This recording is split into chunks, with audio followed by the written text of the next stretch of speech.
हमें चूंकि अदालतों पे पहले भी यकीन था, अब भी यकीन है और आइंदा भी यकीन होगा। हम कौल फिल में तजाद नहीं करते। आपको तारीखी तौर पर याद होना चाहिए था कि पनामा के केस में 3 लोग इनके, निहाल हाशमी, तलाल चौधरी और दालिया अजीज, जी। तौहीने अदालत में सजा हुई थी और नाहल हुए थे। हमारी किसी सियासी जमात पे नहीं, ना पाकिस्तान पीपल्स पार्टी पे।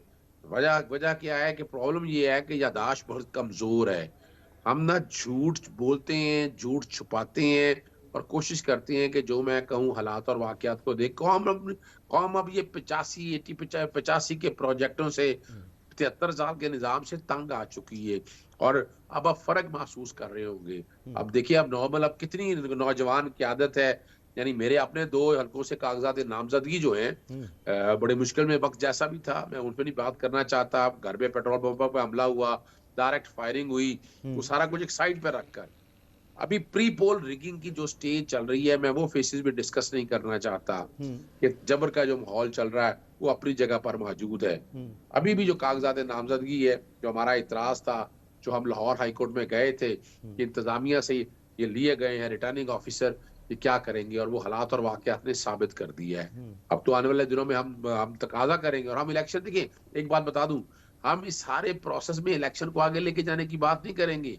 हालांकि कोशिश और काविश इन सारी सियासी जमातों की यही है, पाकिस्तान पीपल्स पार्टी को निकाल के कि ये इलेक्शन ना हो पाए। उन्होंने जितना भी कुछ काम किया, वहां से नजर आ रहा है कि ये इलेक्शन किसी ना किसी से आगे चला जाए। जितने कागजात नामजदगी मुस्तरद हुए हैं, भाई उन्होंने वो जलसे सारों को शुरू कर अगर देख दिए। ले, अजहर भाई, मफरूजों आप पर क्या बात कर मबनी रहे है। हैं?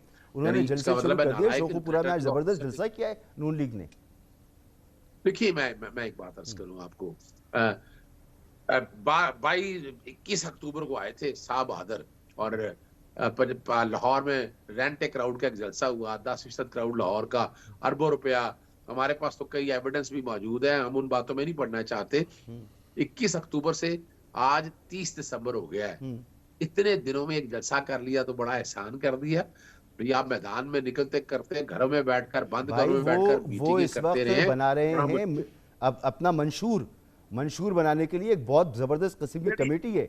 वो मंशूर बना अच्छा रहे वो हैं। अपने अच्छा पार्लिमानी बोर्ड के इजलास रोज़ाना उन्होंने किए, लोगों को बड़ी मेहनत के साथ टिकट्स दिए उन्होंने, वो बड़ा काम किया उन्होंने। वो देखे ना, जो मंशूर बनाने में 85 से जमातें हुकूमत करती आई हैं, वो मंशूर हम देखेंगे कौन सा ऐसा मंशूर होगा।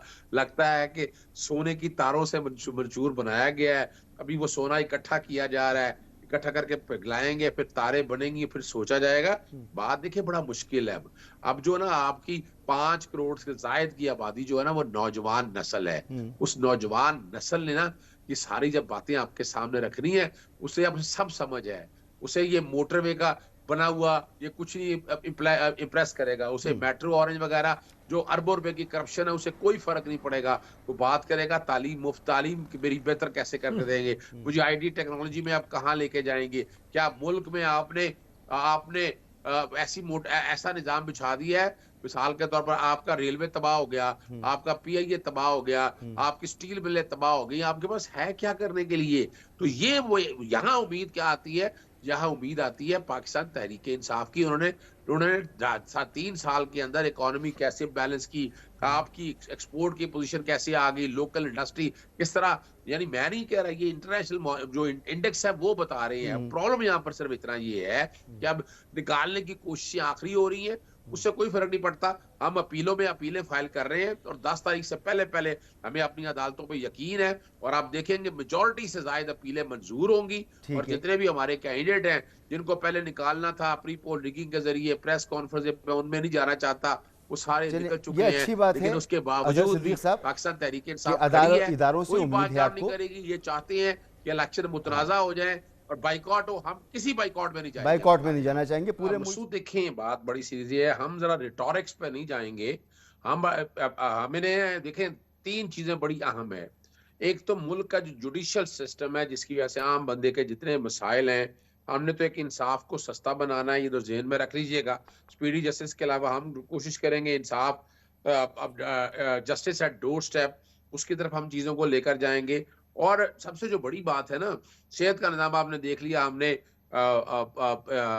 हेल्थ इंश्योरेंस के हवाले से, फिर हमने एहसास कार्ड के कॉन्टैक्ट्स में लंगर खाना, बाकी ये छोटी मोटी चीजें हमारी इतनी हैं, लोगों को अब आके अंदाजा हो रहा है कि ये कितने बड़े प्रोजेक्ट से। कोशिश हमने ये की थी कि आम आदमी की दस्तरक सारी चीजें पहुंच जाए। अब इससे अगली बातें ये, अब अगला दौर है इंफॉर्मेशन टेक्नोलॉजी के हवाले से कि इंडिया और स्टूडेंट्स, हमारे तालीम का लेवल जो है वह हम वहां तक लेकर जाएंगे कि जहां इस वक्त पूरी दुनिया में होना चाहिए। पाकिस्तान में हमने इस तरफ तवज्जो नहीं दी, हमने दूसरा देखे ना, जहां तक जीडीपी की नहीं, ग्रोथ मगर को अजहर बेहतर साहब करने मुझे के लिए पहले तो ये बताएं एक्सपोर्ट कि ओरिएंटेड चूंकि कैसे बनाया जा सकता है, आपके बानी हमने उस तरफ तवज्जो। इमरान खान साहब जो हैं वो तो इस वक्त जेल के अंदर हैं और अब उनसे बामुश्किल मुशावरत करने का मौका मिला है कि टिकट्स किन लोगों को दे दें।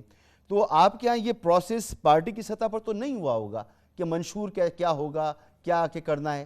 तो ये आप अपनी ज़ाती जो प्रेफरेंसेस है वो बयान कर रहे हैं या पार्टी की सतह पर भी इस तरह की कोई बात हुई है? देखिए, मैं इसमें इसमें काफी डिटेल में यानी पहले भी काम हो चुका हुआ था, जब हुकूमत गई थी, हुकूमत जाने के बाद भी काफी इस पे काम हो चुका था। आने वाले दिनों में भी आप देखेंगे, सिर्फ इसी पे नहीं, बहुत मैसिव लेवल के ऊपर, जो कि तहरीके इंसाफ जो है ना, ये आम आदमी की जमात है। इसमें आप ये है कि हमने कोई एलीट के लिए बहुत ज्यादा को बेहतर बेनिफिट किए हो, तो वो हमने ऐसा कोई नहीं है। हमने कोई मेट्रो ऑरेंज जैसे व्हाइट एलिफेंट पैदा नहीं किए हैं कि जिससे इस मुल्क की इकोनॉमी का भट्टा बैठ गया और कर्जे कहां से मैनीफोल्ड हो गए।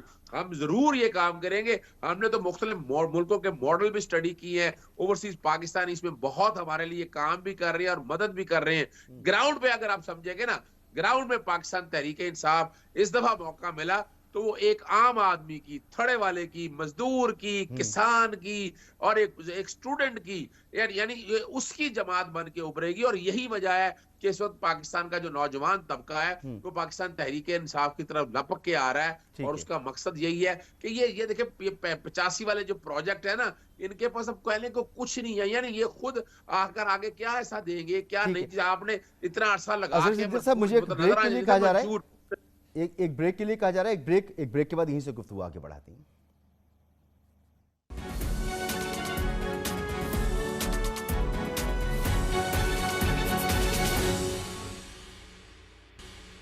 Welcome back. Barrister Daniyal Chaudhry साहब, कब तक हम देख सकेंगे आपकी तरफ से बाकायदा इलेक्शन के बाद का प्लान दे दिया जाएगा, बता दिया जाएगा कि कौन से लोग होंगे, कैबिनेट कैसी होगी, मंशूर क्या होगा? मुख्तसर सा टाइम में ज़रा जल्दी बताइएगा। मसूद भाई, खाली एक सेकंड में जवाब दूंगा। आज भी ये बात करते हैं कि हम ये कर देंगे, वो कर देंगे, जो पीटीआई के हैं, जिसे इन्होंने हुकूमत ली थी। हुकूमत लेने से पहले इन्होंने पहले चीज़ क्या कही थी कि लोग आज भी मुंतज़िर हैं कि जो इन्होंने प्राइम मिनिस्टर हाउस को यूनिवर्सिटी बनाना था, जो गवर्नर हाउस को इन्होंने कॉलेज बनाना था, जो 1 करोड़ नौकरियां देनी थी, जो सस्ती रोज़गार स्कीमें देनी थी, पाकिस्तान की आवाम को इन्होंने बेवकूफ़ बनाया, झूठ बोला और आज तक झूठ बोलते जा रहे हैं। हम वाहिद जमात है जिन्हें डिलीवरेंस की बात की, जिन्होंने डिलीवर किया, और इंशाल्लाह हम अगले कुछ दिनों में अपना मंशूर देंगे और वो मंशूर आम आदमी के लिए मंशूर होगा, वो गरीब के लिए मंशूर होगा। उस मंशूर में हम वही मंशूर देंगे जो हमने 2013 में दिया था और गरीबों के मसले मसाइल हल किए थे। पाकिस्तान में सस्ती रोटी दी थी, रोजगार दिया था, खातूनों को और लेडीज को ताकत दी थी, गाली गलोच से हमने दूर किया था और इंशाल्लाह नौकरियां दी थी और आईटी में एनहांसमेंट किया था और इंशाल्लाह आपको नजर आएगा कि मुल्क इंशाल्लाह वापस एशियन टाइगर बनेगा और अपनी ऊंचाइयों तक पहुंचेगा। जी अजहर साहब, आराम से साफ शफाफ इलेक्शन कराएं।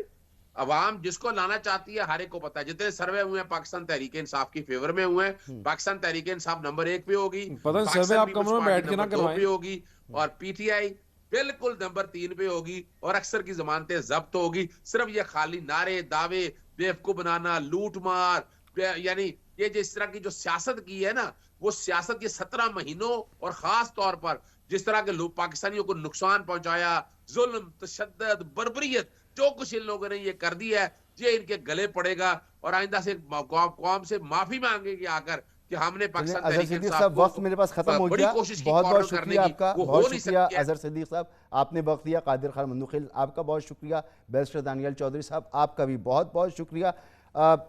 पाकिस्तान बहुत नाजुक दौर से गुजर रहा है इस वक्त। वाकई ये कहना गलत नहीं होगा, पाकिस्तान की मईशत को ठीक करने के लिए एक ठोस प्लान की ज़रूरत है और बदकिस्मती से कोई भी सियासी जमात अब तक कौम के सामने वो प्लान नहीं रख सकी है। इजाज़त दीजिए, अल्लाह हाफ़िज़।